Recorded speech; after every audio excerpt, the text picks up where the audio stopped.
तो आज के वीडियो में जानने वाले हैं कि आईपीएस कैसे बने और आईपीएस बनने के लिए किन किन चरणों को पूरा करना होता है, क्या शैक्षणिक योग्यता चाहिए, क्या आयु सीमा होनी चाहिए और परीक्षा कैसे होते हैं। तो वीडियो में अंत तक बने रहिए, आपको सारी जानकारी दी जाएगी।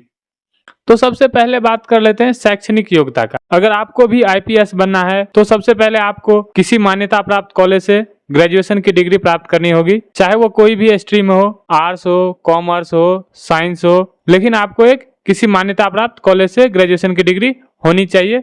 उसके बाद ही आप आईपीएस के लिए आवेदन कर सकते हैं। तो अब बात करते हैं आयु सीमा का। तो आयु सीमा जो है जनरल कैटेगरी के लिए 21 से 32 वर्ष तक रखा गया है और ओबीसी और ईबीसी के लिए 21 से 35 वर्षों तक रखा गया है और एससी और एसटी वालों के लिए 21 से 37 वर्ष तक रखा गया है। और यह आयु सीमा जो है मेल और फीमेल कैंडिडेट के लिए सेम ही रखा गया है। अब बात करते हैं विकलांग कैंडिडेट के लिए। विकलांग कैंडिडेट का जो है जनरल कैटेगरी के लिए 21 से 42 वर्ष तक रखा गया है। ओबीसी और ईबीसी के लिए 21 से 45 वर्ष तक रखा गया है और एससी एसटी वालों के लिए 21 से 47 वर्षों तक रखा गया है। लेकिन अगर आप पहले से सेना में नौकरी कर रहे हैं और उसके बाद आईएएस का एग्जाम देना चाहते हैं तो आपको कुछ विशेष छूट दिया जाता है। तो अब बात करते हैं प्रयासों का संख्या का कि कौन से वर्ग के लोग कितने बार एग्जाम दे सकते हैं। तो सबसे पहले बात कर लेते हैं जनरल कैटेगरी के लिए। तो जनरल कैटेगरी के लोग जो हैं ये परीक्षा को 6 बार दे सकते हैं। वहीं ओबीसी और ईबीसी वाले जो हैं इस परीक्षा को 9 बार दे सकते हैं और एससी एसटी वाले जो हैं अपने आयु सीमा के अंदर असीमित प्रयास दे सकते हैं, मतलब अपने आयु सीमा के अंदर जितने बार हो सकते हैं उतने बार परीक्षा दे सकते हैं। उनके लिए कोई परीक्षा का लिमिट नहीं रखा गया है। तो अब बात करते हैं परीक्षा के बारे में। तो आईएएस का परीक्षा जो है यूपीएससी के द्वारा आयोजित किया जाता है और इसे 3 चरणों में बांटा गया है। पहला है प्रीलिम्स एग्जाम। प्रीलिम्स एग्जाम के बाद आपको मेंस एग्जाम देना पड़ता है और मेंस एग्जाम के बाद आपको इंटरव्यू देना पड़ता है। तो सबसे पहले बात कर लेते हैं प्रीलिम्स एग्जाम का। तो प्रीलिम्स एग्जाम जो है ऑब्जेक्टिव टाइप में होता है और इनमें 2 पेपर होता है। पेपर पहला जो होता है वो जनरल स्टडी का होता है, उसमें 100 प्रश्न पूछे जाते हैं और जो वह कुल 200 अंकों का होता है और उसके लिए समय जो है 2 घंटा दिया जाता है। अब बात करते हैं पेपर सेकंड का। तो पेपर सेकंड जो है सी सेट का होता है, मतलब सिविल सर्विस एप्टीट्यूड टेस्ट का होता है। उसमें प्रश्न जो है 80 पूछे जाते हैं और कुल अंक जो है इसका भी 200 रखा गया है और इसके लिए भी 2 घंटे का समय दिया जाता है। लेकिन हाँ, आपको सी सेट में कम से कम 33% अंक लाना अनिवार्य होता है और इसमें निगेटिव मार्किंग भी होता है कि मतलब आपको 3 गलत आंसर पे 1 नंबर काटे जाते हैं। अब बात करते हैं मेंस एग्जाम का। जब आप प्रीलिम्स एग्जाम पास कर लेते हैं तब आपको मेंस एग्जाम देना होता है और मेंस एग्जाम जो है इसमें 9 पेपर होते हैं, जिसमें कि 2 पेपर जो है क्वालिफाइंग होता है और 7 पेपर जो है जो मेरिट लिस्ट के लिए होता है। तो इसमें सभी पेपर के लिए 3 घंटे समय दिए जाते हैं।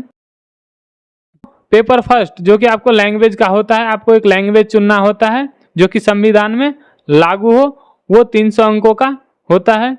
अब है paper number second. Paper number second भी है, लैंग्वेज का ही होता है, लेकिन यह अंग्रेजी का होता है, यह आपको देना होता है। इसके लिए भी 300 अंक दिए जाते हैं। अब बात करते हैं मेरिट बेस्ड पेपर का। तो पेपर नंबर थर्ड जो है उसमें ऐसे पूछा जाता है और वह 250 अंकों का होता है।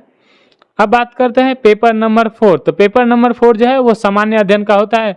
उसमें आपको Indian heritage and culture, history and geography से क्वेश्चन पूछे जाते हैं और इसके लिए भी 250 अंक रखे गए हैं।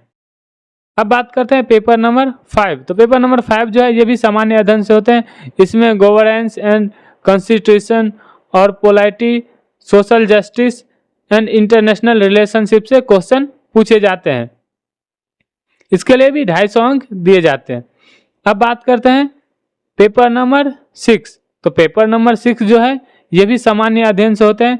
इसमें आपको technology, economics development, bio diversity और इन्वायरमेंट, सिक्योरिटी एंड डिजास्टर से क्वेश्चन पूछे जाते हैं और इसके लिए भी 250 अंक रखे गए हैं। अब बात करते हैं पेपर नंबर 7, तो पेपर नंबर 7 जो है वो भी सामान्य अध्ययन का ही होता है। उसमें आपको इथिक्स, इंटीग्रिटी एंड एप्टीट्यूड से क्वेश्चन पूछे जाते हैं और इसके लिए भी 250 अंक रखा गया है। अब बात करते हैं पेपर नंबर 8। पेपर नंबर 8 जो है एक आपका ऑप्शनल सब्जेक्ट होता है, जो आपको एक ऑप्शनल सब्जेक्ट रखा जाता है, रखने के लिए बोला जाता है, वो 250 अंकों का होता है।